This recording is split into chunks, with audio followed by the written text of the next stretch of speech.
ਪ੍ਰਧਾਨ ਮੰਤਰੀ Justin Trudeau ਨੇ ਨਿਊਫਾਊਂਡਲੈਂਡ ਅਤੇ ਲੈਬਰਾਡੋਰ ਵਿੱਚ ਪੱਤਰਕਾਰਾਂ ਨਾਲ ਸੰਖੇਪ ਗੱਲਬਾਤ ਕੀਤੀ, ਜਿੱਥੇ ਉਹਨਾਂ ਕਮਿਊਨਿਟੀ ਦੇ ਮੈਂਬਰਾਂ ਨਾਲ ਮੁਲਾਕਾਤ ਕੀਤੀ ਗਈ ਅਤੇ ਤੂਫਾਨ ਫਿਓਨਾ ਕਾਰਨ ਹੋਏ ਨੁਕਸਾਨ ਦਾ ਸਰਵੇਖਣ ਕੀਤਾ ਗਿਆ। ਟਰੂਡੋ ਨੇ ਕਿਹਾ ਕਿ ਫੈਡਰਲ ਸਰਕਾਰ ਨਿਵਾਸੀਆਂ ਦੀ ਮਦਦ ਲਈ ਕੋਈ ਵੱਖਰਾ ਫੰਡਿੰਗ ਪ੍ਰੋਗਰਾਮ ਨਹੀਂ ਬਣਾਏਗੀ, ਸਗੋਂ ਸੂਬਾਈ ਸਰਕਾਰ ਦਾ ਸਮਰਥਨ ਕਰੇਗੀ ਕਿਉਂਕਿ ਇਹ $30 ਮਿਲੀਅਨ ਦੇ ਰਾਹਤ ਪੈਕੇਜ ਨੂੰ ਲਾਗੂ ਕਰਦੀ ਹੈ। ਟਰੂਡੋ ਨੇ ਕਿਹਾ ਕਿ ਫੈਡਰਲ ਸਰਕਾਰ ਸੂਬਾਈ ਸਰਕਾਰ ਅਤੇ ਨਗਰ ਪਾਲਿਕਾਵਾਂ ਨਾਲ ਮਿਲ ਕੇ ਕੰਮ ਕਰੇਗੀ ਤਾਂ ਜੋ ਇਹ ਯਕੀਨੀ ਬਣਾਇਆ ਜਾ ਸਕੇ ਕਿ ਸਰਦੀਆਂ ਤੱਕ ਬੇਘਰ ਹੋਏ ਲੋਕਾਂ ਦਾ ਨਿਪਟਾਰਾ ਕੀਤਾ ਜਾਵੇਗਾ।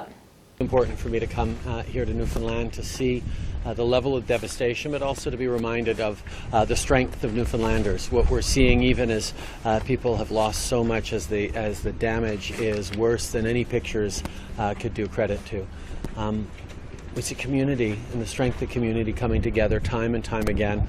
Volunteers here at the Salvation Army, volunteers at the Lions Club, volunteers across town, and in communities along the coast. It's not just here in Port aux Basques, it's right across the country, right across the province that people have been hit, and we're seeing folks come together. Really important for me to be here today with Minister Hutchins and Minister O'Regan, who have spearheaded the federal government response. But Andrew, your leadership through this time as Premier, and the way we've been able to work together, federal government and provincial government, to be there for folks. You made a big announcement this morning, and we will be there to support you and to support people directly in that. These are all things that we need to continue to do. Mayor Button, your leadership here has been exceptional. I know people throughout town have just been talking about how everyone has been able to come together, and that's really the story of this. Right across the country, Canadians are coming together. We're now at close to $10 million in donations to the Red Cross, which we've committed to match, so that's $20 million directly to Fiona Relief. But there's more to do, and I know people are going to continue to work hard to get their lives back together, and governments will be there for the coming days, for the coming weeks, for the coming months, and indeed the coming years if that's necessary, because we'll be there as long as it takes. We know particular areas are harder hit.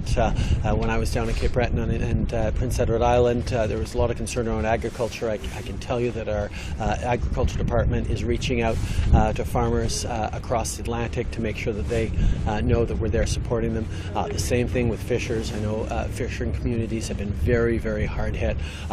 Fisheries and Oceans will be there for them as they try and measure the impact of the damages and work towards replacing lost gear and lost livelihoods. And of course, we know small businesses of all different types are being hit with this, which is why tomorrow we're going to announce relief on filing deadlines for businesses dealing with GST and various filing deadlines. We want them to focus on getting their businesses back up and running. So that's what we'll be focused on. One last thing in English.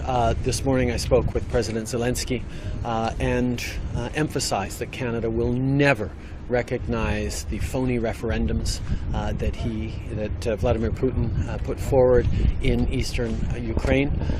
It is an attempt by Putin to redraw the map arbitrarily, and the world knows and sees what he's doing.